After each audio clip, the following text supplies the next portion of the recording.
Hi friends, ನಾನು ಅಂಜಲಿ. ಆರೋಗ್ಯಕರ ಮತ್ತು ರುಚಿಕರವಾಗಿರೋ ಡೈಟಿಂಗ್ ರೆಸಿಪಿ. ಟೇಸ್ಟ್ ಮಾತ್ರ ಸೂಪರಾಗಿರುತ್ತೆ. ಬನ್ನಿ ಹೇಗೆ ಮಾಡೋದು ನೋಡೋಣ. 5 ನಿಮಿಷದಲ್ಲಿ ರೆಡಿಯಾಗುತ್ತೆ. ಇವಾಗ ನಾನು ಒಂದು ಸೌತೆಕಾಯಿ ಕಟ್ ಮಾಡಿ ಇಟ್ಕೊಂಡಿದ್ದೀನಿ, ಒಂದು ಟೊಮೆಟೊ ಕಟ್ ಮಾಡ್ಕೊಂಡು ಇಟ್ಕೊಂಡಿದ್ದೀನಿ, ಒಂದು ದಂಟು ಕರಿಬೇವು ತೊಗೊಂಡಿದ್ದೀನಿ, ರುಚಿಗೆ ತಕ್ಕಷ್ಟು ಉಪ್ಪು, ಚಾಟ್ ಮಸಾಲ 1 ಸ್ಪೂನು, ಮತ್ತು ಸ್ವೀಟ್ ಕಾರ್ನ್ ತೊಗೊಂಡಿದ್ದೀನಿ. ನೋಡಿ, ಒಂದು ಸ್ವೀಟ್ ಕಾರ್ನು ಕುದಿಸ್ಕೊಂಡು ದಾಣಿ ಮಾಡ್ಕೊಂಡು ಇಟ್ಕೊಂಡಿದ್ದೀನಿ, ಒಂದು ಈರುಳ್ಳಿ ಕಟ್ ಮಾಡ್ಕೊಂಡಿದ್ದೀನಿ, ಅರ್ಧ ಲಿಂಬೆ ಹಣ್ಣು ತೊಗೊಂಡಿದ್ದೀನಿ, 1-2 ಹಸಿಮೆಣಸಿನ್ಕಾಯಿ ಕಟ್ ಮಾಡ್ಕೊಂಡಿದ್ದೀನಿ, ಮತ್ತು ಹೆಸರು ಕಾಳು ತೊಗೊಂಡಿದ್ದೀನಿ. ನೋಡಿ, ಬೆಳಗ್ಗೆ ಎಲ್ಲ ನೆನೆಸ್ಬಿಟ್ಟು ನೈಟು ಒಂದು ಬಟ್ಟೆಲಿ ಕಟ್ಟಿಟ್ಕೊಂಡಿದ್ದೆ, ಮೊಳಕೆ ಬಂದಿದೆ ನೋಡಿ ಹೆಸರು. ಬನ್ನಿ ಇವಾಗ ಮಾಡೋದು ಹೇಗೆ ನೋಡೋಣ. ಇವಾಗ ಸ್ಟವ್ ಆನ್ ಮಾಡ್ಕೊಂಡಿದ್ದೀನಿ, ಅದ್ರ ಮೇಲೆ ಒಂದು ಕಡಾಯಿ ಇಟ್ಕೊಳ್ಳೋಣ.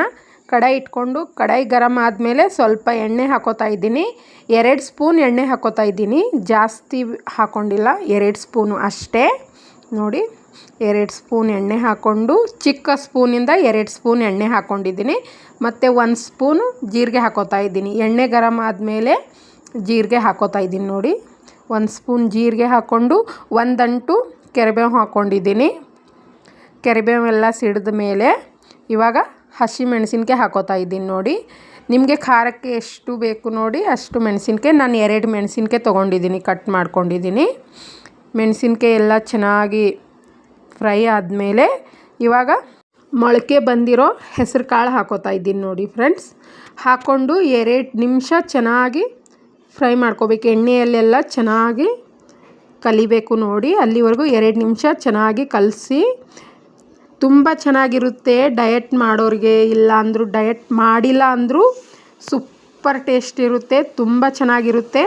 5 ನಿಮಿಷದಲ್ಲಿ ರೆಡಿಯಾಗುತ್ತೆ, ಮಕ್ಕಳಿಗೂ ಮಾಡಿಕೊಡ್ಬೋದು. ನೋಡಿ, ಇವಾಗ ನೋಡಿ 2 ನಿಮಿಷ ಆಗಿದೆ. 2 ನಿಮಿಷ ಆದಮೇಲೆ ಬೇಯಿಸ್ಕೊಂಡು ಇಟ್ಕೊಂಡಿರೋ ಸ್ವೀಟ್ ಕಾರ್ನ್ ಹಾಕೋತಾ ಇದ್ದೀನಿ. ನೋಡಿ, ಸ್ವೀಟ್ ಕಾರ್ನ್ ಹಾಕೋದ್ರಿಂದ ರುಚಿ ಇನ್ನಷ್ಟು ಹೆಚ್ಚಾಗುತ್ತೆ. ನೋಡಿ, ತುಂಬ ಟೇಸ್ಟಿ ಆಗುತ್ತೆ.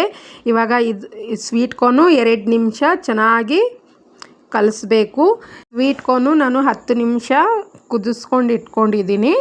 ಇವಾಗ ನೋಡಿ, ರುಚಿಗೆ ತಕ್ಕಷ್ಟು ಉಪ್ಪು ಹಾಕೋಬೇಕು. ರುಚಿಗೆ ತಕ್ಕಷ್ಟು ಉಪ್ಪು ಮತ್ತು 1 ಸ್ಪೂನು ಚಾಟ್ ಮಸಾಲ ಹಾಕ್ಕೊಂಡು ಚೆನ್ನಾಗಿ ಕಲಿಬೇಕು. ನೋಡಿ, ಮಸಾಲ ಎಲ್ಲ ಚೆನ್ನಾಗಿ ಕಲಿಬೇಕು. 1 ನಿಮಿಷ ಚೆನ್ನಾಗಿ ಎಲ್ಲ ಸ್ಪೂನಿಂದ ಕಲಿಸ್ಕೋತಾ ಇದ್ದೀನಿ. ಇವಾಗ ಕಲಸಿದಾದ್ಮೇಲೆ ಸ್ಟವ್ ಆಫ್ ಮಾಡ್ತೀನಿ. ನೋಡಿ, ಸ್ಟವ್ ಆಫ್ ಮಾಡ್ಕೋಬೇಕು. ಸ್ಟವ್ ಆಫ್ ಮಾಡಿದ್ಮೇಲೆ ಇವಾಗ ಕಟ್ ಮಾಡಿ ಇಟ್ಕೊಂಡಿರೋ ಈರುಳ್ಳಿ ಹಾಕ್ತಾಯಿದ್ದೀನಿ, ಸೌತೆಕಾಯಿ ಹಾಕೋತಾ ಇದ್ದೀನಿ, ಮತ್ತು ಟೊಮೆಟೊ ಹಾಕ್ತಾಯಿದ್ದೀನಿ. ನೋಡಿ, ಎಲ್ಲ ಹಾಕಬೇಕು. ನೆನಪಿರಲಿ, ನಾನು ಸ್ಟವ್ ಆಫ್ ಮಾಡ್ಕೊಂಡಿದ್ದೀನಿ. ಸ್ಟವ್ ಆಫ್ ಮಾಡಿದ್ಮೇಲೆ ಇದು ಎಲ್ಲ ಹಾಕ್ಕೊಂಡು ನಾವು ಇವಾಗ ಕಲಿಸ್ಬೇಕು. ನೋಡಿ, ಇವಾಗ ಚೆನ್ನಾಗಿ ಎಲ್ಲ ಕಲಿಸ್ಬೇಕು. ನೋಡಿ, ಟೇಸ್ಟ್ ಮಾತ್ರ ಸೂಪರಾಗಿರುತ್ತೆ. ನೋಡ್ತಾ ಇದ್ದರೆ ಬಾಯಲ್ಲಿ ನೀರು ಬರುತ್ತೆ. ನೋಡಿ, ಅಷ್ಟು ಚೆನ್ನಾಗಿದೆ. ನಮ್ಮ ಮನೇಲಂತೂ 2-3 ದಿನಕ್ಕೊಂದು ಸರಿನಾದರೂ ಮಾಡೇ ಮಾಡ್ತೀವಿ. ನಮ್ಮ ಮನೇಲಿ ಎಲ್ರಿಗೂ ಇಷ್ಟ, ನನ್ನ ಮಕ್ಕಳಿಗೆ ಮತ್ತು ನಮ್ಮ ಯಜಮಾನ ಎಲ್ಲರಿಗೂ ಇಷ್ಟ. ನೋಡಿ, ನಾವಂತೂ ಮಾಡ್ತಾಯಿರ್ತೀವಿ. ನೀವು ಒಂದು ಸರಿ ಟ್ರೈ ಮಾಡಿ ನೋಡಿ ಹೇಗೆ ಬಂದಿದೆ ಅಂತ, ಮತ್ತು ಕಮೆಂಟ್ ಮಾಡಿ ತಿಳಿಸಿ. ಸೂಪರಾಗಿರುತ್ತೆ. ಇವಾಗ ಮೇಲ್ಗಡೆಯಿಂದ ಒಂದು ಅರ್ಧ ನಿಂಬೆಹಣ್ಣು ಹಿಂಡ್ಕೋತಾ ಇದ್ದೀನಿ. ನೋಡಿ, ನಿಂಬೆಹಣ್ಣು ಹಿಂಡ್ಕೊಂಡ್ಮೇಲೆ ಇವಾಗ ಮತ್ತೆ ಸ್ವಲ್ಪ ಚೆನ್ನಾಗಿ ಕಲಿಸ್ಕೋಬೇಕು. ಮತ್ತು ಇನ್ನು ತರಕಾರಿ ಹಾಕೋಬೇಕು. ನಿಮಗೆ ಇನ್ನೂ ಬೇರೆ ಬೇರೆ ತರಕಾರಿ ಹಾಕೋಬೇಕಂದ್ರೆ ಹಾಕ್ಕೊಂಡು ಮಾಡ್ಕೊಳ್ಳಿ, ತುಂಬ ಚೆನ್ನಾಗಾಗುತ್ತೆ. ನೀವು ಎಷ್ಟು ತರಕಾರಿ ಹಾಕ್ತಿರೋ ಅಷ್ಟು ಸೂಪರಾಗಿರುತ್ತೆ. ನೋಡಿ ಫ್ರೆಂಡ್ಸ್, ತುಂಬ ಚೆನ್ನಾಗಿದೆ. ಒಂದು ಸರಿನಾದರೂ ಟ್ರೈ ಮಾಡಿ ನೋಡಿ.